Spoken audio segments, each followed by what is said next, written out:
What's going on, y'all? It's JSMO Reviews here, back at it again with another video, and I'm very happy to bring back the Golden Years series. Been a couple months that I took off from doing it. Just a really hard series to put together, but focused in and got the time. And as you guys see by the title, we are going over DNA's 2014. Looking through the catalog, there's a bunch of other battlers that I plan on doing Golden Years for, and I'm thinking what to do next. And I figured that it's funny that DNA is such a Hall of Famer, and if you ask probably the average battle rap fan, I'm really not sure what answer they'll give you in terms of what are the best years of DNA's career. People can name all types of different DNA battles, DNA moments, freestyling, haymakers, all that. But I think in terms of signaling out, what is considered as prime DNA, that's a tough question. I think a big reason for that is DNA to this day has kept growing as a battler.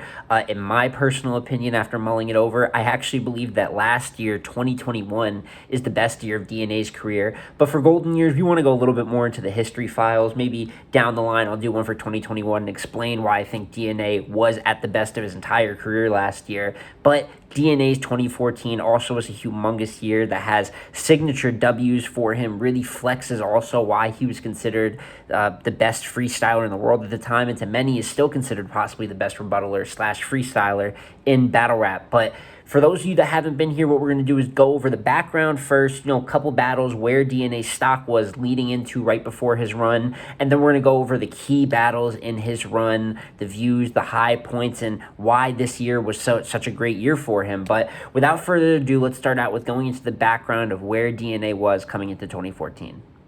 So, coming into 2014, obviously we're coming off of 2013, which overall is probably the worst year in battle rap. I mean, really, really tough year for battle rap. And a lot of battlers just simply didn't have the greatest years in 20. A few did, but there's a lot of just not great battle rapping that happened. And DNA is definitely a victim of that. This era of the 4-bar build-up DNA is extremely hit or miss for some people. I personally was not the biggest fan of when DNA was a purely 4-bar build-up type of rapper. And battles like DNA versus B Magic and DNA versus Pass really shows the default-ish style DNA had at the time. B Magic absolutely decimated DNA. For those of you that haven't seen, I did a B Magic Golden Years video. Might tag it at the end here. And we talked a little more in depth about that battle. And DNA versus Pass, which was on King of the Dot. And even though DNA was decent, he came with just a lot, like 99.9% Pass name flips. And Pass was able to show more versatility and get the win in that battle as well. As well as DNA, one of the first battle rappers to go world touring, went and battled Villain out on Don't Flop, as well as did a 2-on-2 with Cortez versus Skizzes and Wizard. And then also, I believe, battled Midwest Miles on Black Ice Cartel. So DNA was a little bit all over the place, battling here and there, taking losses in his battles of value, and he really needed a pick-me-up. Out of all the times that there's been a lot of people that have always been down on DNA, but at this time, out of all times, I think people were really, really down on DNA, considering him maybe even a mid-tier talent or lower. And that would all change towards the start of 2014 when DNA was able to secure a new big-time investor and get himself a humongous plate to start the year. And that first battle would be DNA versus Calico on Empire Battle League. And for those of you that don't know about Empire Battle League, it's because it really didn't last all that long. It was really a one-off event type of ordeal, possibly 2 events. But this was done by Harry. DNA secured Harry, the investor, who went on to help invest with a lot of smack battles. Ended up being a big part of behind the scenes and how the business moves over there. And DNA was the one that discovered him. And since DNA discovered him, when Harry was talking about putting a card together with some big name matches, DNA versus Calico was the battle that ended up coming out here, as well as K-Shine versus Cortez, JC versus Danger Zone, just a couple other big matchups that people definitely liked and cared about and just hadn't been booked yet. And DNA versus Cal really is, I don't really know how to describe the battle because it really is a good DNA performance, and it's really one of the few times you're going to see Calico just really have an all-out terrible performance and get killed. Starting in the first round, DNA says it's 9,000 places in Queens. Calico can get killed at. Detroit motherfucker running back like Reggie Bush. So pretty cool stuff. He had a calorie bar. And overall, his first is really just 4-bar build-up DNA. So really at the time, if you're not a fan of what DNA's been doing, you're not a fan of the way he starts this battle. But Calico comes back and off rip says, I just took this battle for a check. Battle may have happened really at the tail end of 2013. I know this was around, it dropped in the first month. It dropped at near the end of January 2014. So I'm sliding in here regardless, but may have happened a little bit before, right at the end of 2013. But like I said, he calls the battle a check and then gives a 2-minute round of mostly jokes. He even says these are just 2-minute rounds, whatever. So Cal punts the first. DNA did not have really had an okay first, and Cal just kind of showed what type of time he was going to be on. DNA comes back in the second round doing a flip of T-Rex's slogan and the Lost Dude angle for Calico that Loaded Lux obviously created.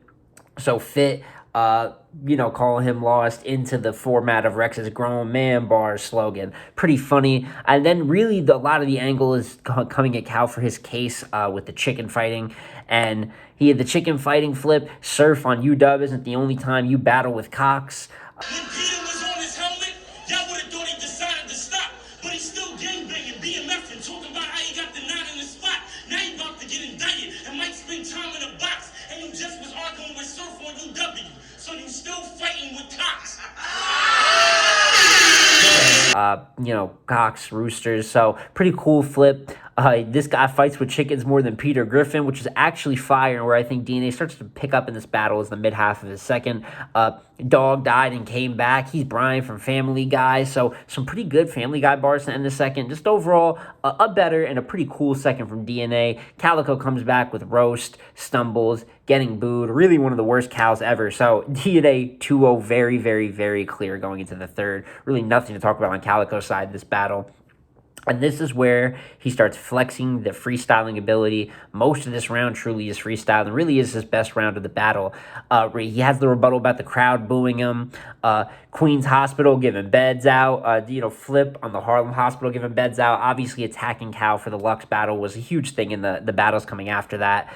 He had a dipset scheme. Drop Hightower like 9/11. I like that. And they paid JC pennies, took a shot at JC, which I believe was one of the first matchups that might have gotten talked about getting booked on this card. So first ever that OBC, JC pennies.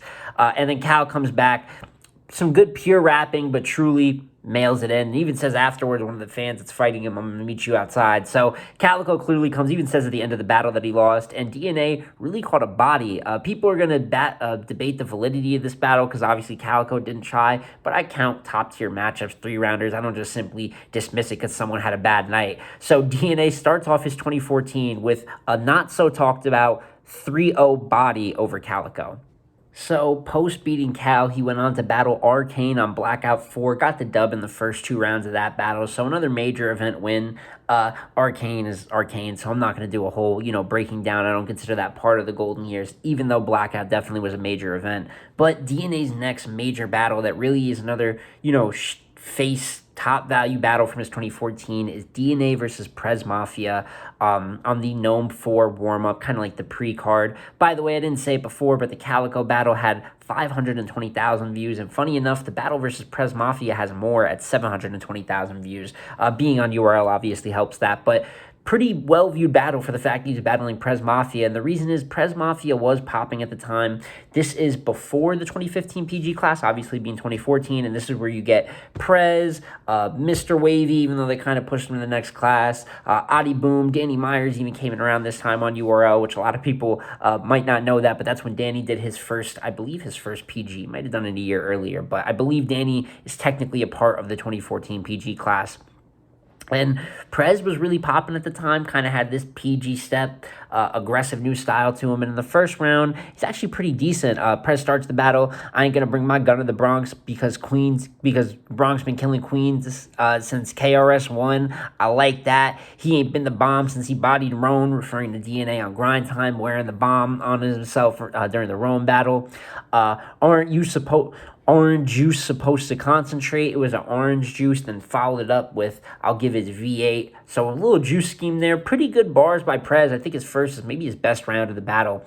Starts off pretty good. And then DNA comes back clowning his outfit, clowning his style. Just, regular vet, belittling a lower tier guy, a new guy. You're going to get a ban for life like Donald Sterling, saying he's only going to get paid $1,000 for life, banned for life. This is around the Donald Sterling Clippers incident. And then this is where this battle really shows DNA is just freestyle. His freestyles are the difference in this battle. It's why he goes on to win this battle.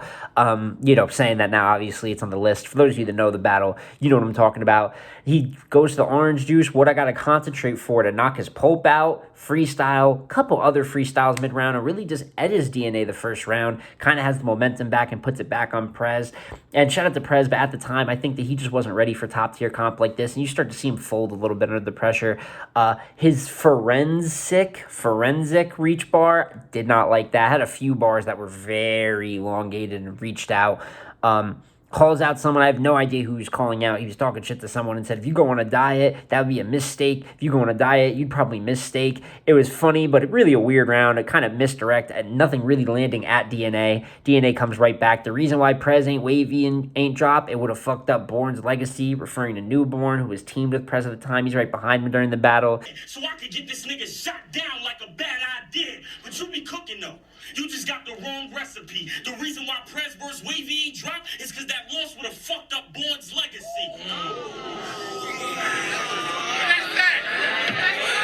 The Solange and Beyonce bar. I just opened up in a Borscht clinic.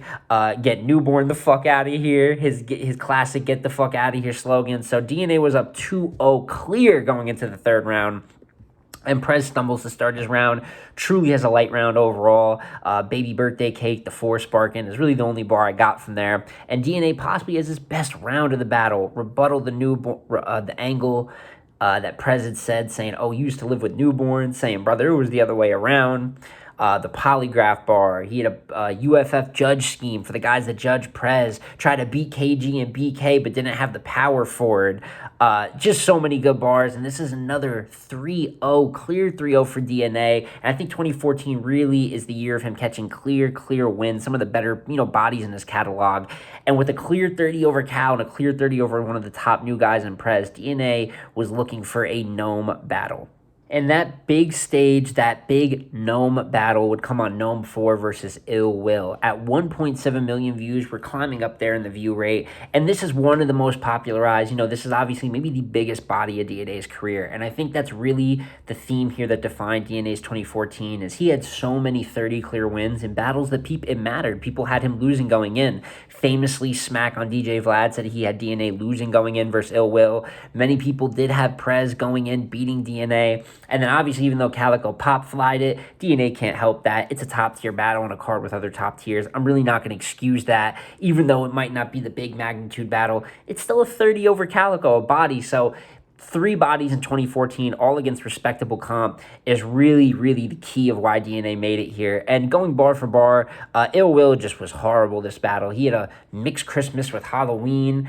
I'll be in his presence masked up. Absolutely not. And he had a Yu-Gi-Oh bar as well. But DNA comes right back in the first. We ain't doing no Rex and Cortez shit. I'm a rap till I'm finished. I like that. Die like the last Ill Will under a Queens dude. I thought that was fire. Talk about dying under Smack. I just thought that was dope. Code word bottle service. I told my shooters put the yak on ice. And at this point, he had already clearly won the round, but he continues from there. LeBron James, he got a cramp in the heat of the moment. Even did a flip of the Jamaican Connect. Ill Will special move at the time. And then obviously ends it with the iconic moment of, get smacked the fuck out of here. This round 1 is getting hot in here. Let Ill Will know my slogan. Hell no. Get that the fuck out of here. I never drunk vodka. Get the yak the fuck out of here. Look at that hat. Get that the fuck out of here. You thought I was gonna lose? Get smacked the fuck out of here.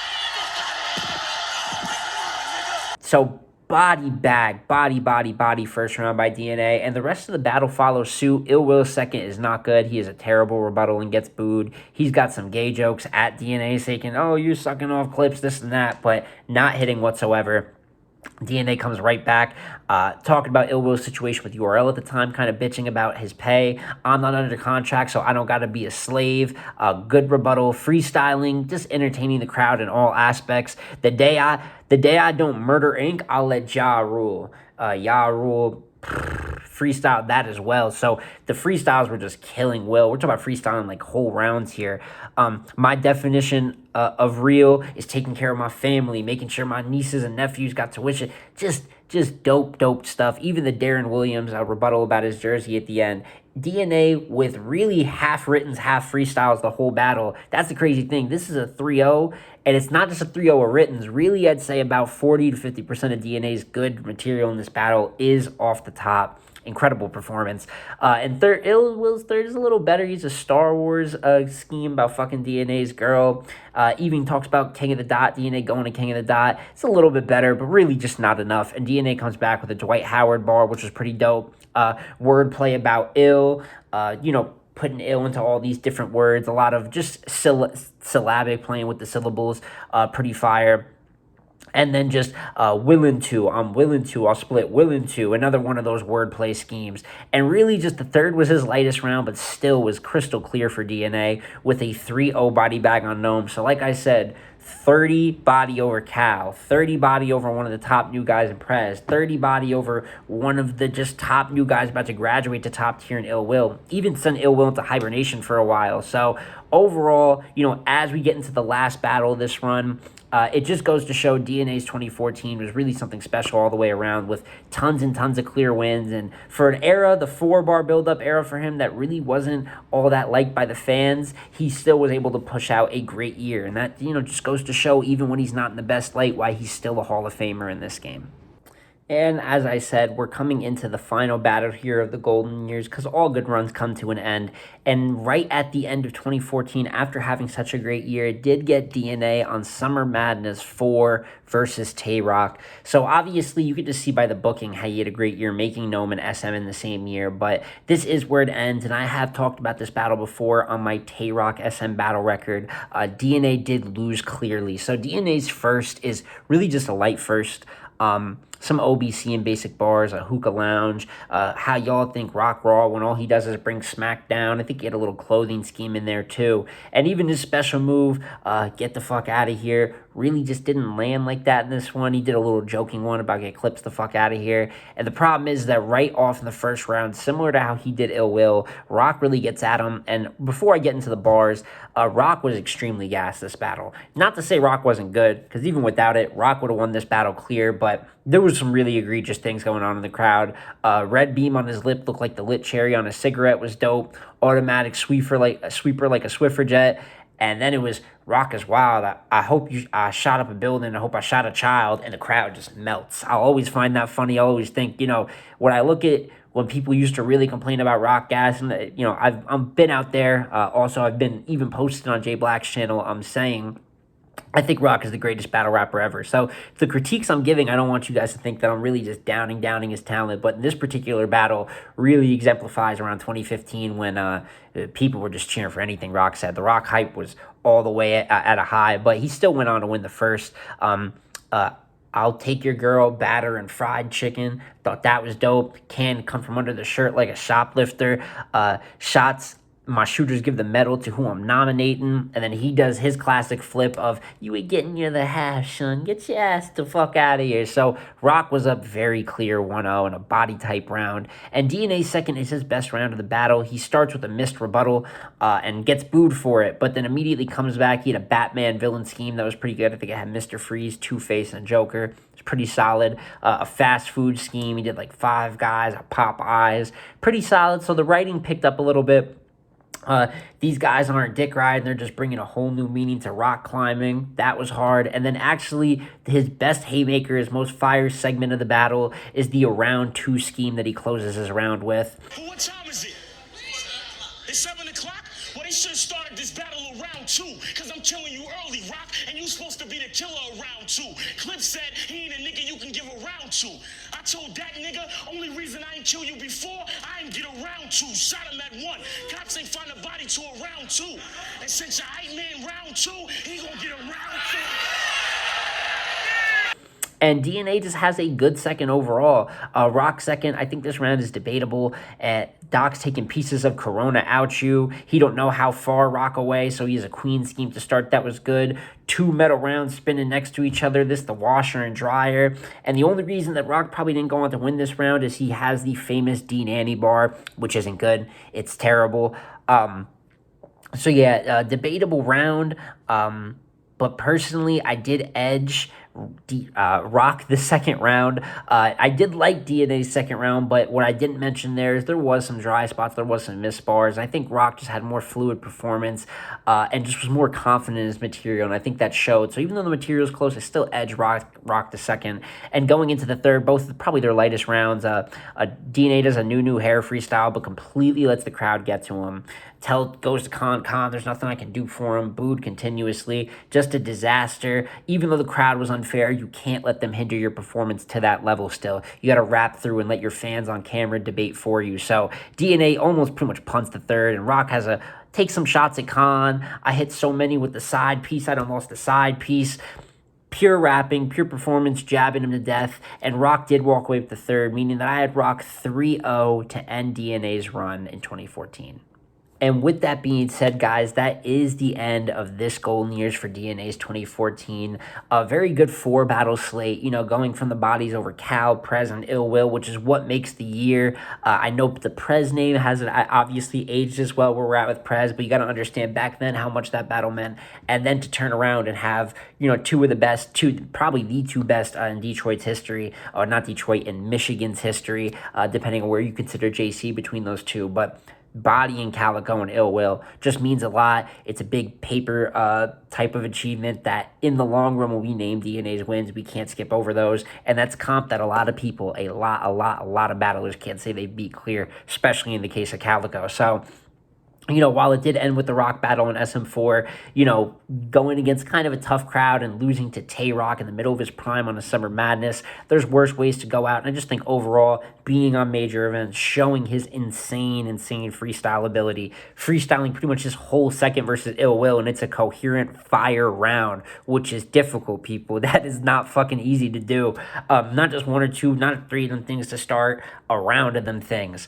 And overall, it just goes to show why DNA's 2014 and the 4-bar build-up era, like I said, is the best year, back then when we referred to his legacy outside of 2021, which I think is the best year in DNA's career. Would love to go over that one day, and think I might down the road once it's a little bit more into the history. But this made me realize, watching it, we've been giving a lot of praise to the Wards and the Chef Trezes and a lot of guys that really have taken rebuttaling to the next level. But to do it and have it really be such a main skill that you can go on Gnome against real, official comp and win off of that is insane. Traveling league to league, also battled before Rock guys like Kruger, Sketch Menace, just a couple one-off battles. So DNA was the original 10 to 12 battles a year, sometimes more type of guy. Just so many things that he trendset, and I just wanted to give him his flowers with this video and really signal down the year that I thought was best for DNA. But let me know what you guys think in the comments down below. How do you feel about 2014? What do you think was his best moment? I know a lot of people will say it's the get the fuck out of here versus Ill Will. Obviously, get smacked the fuck out of here is super duper iconic. One of the biggest crowd reactions in history.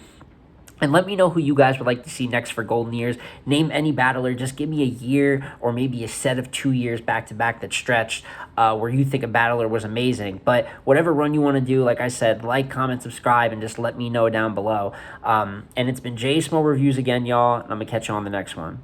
Peace.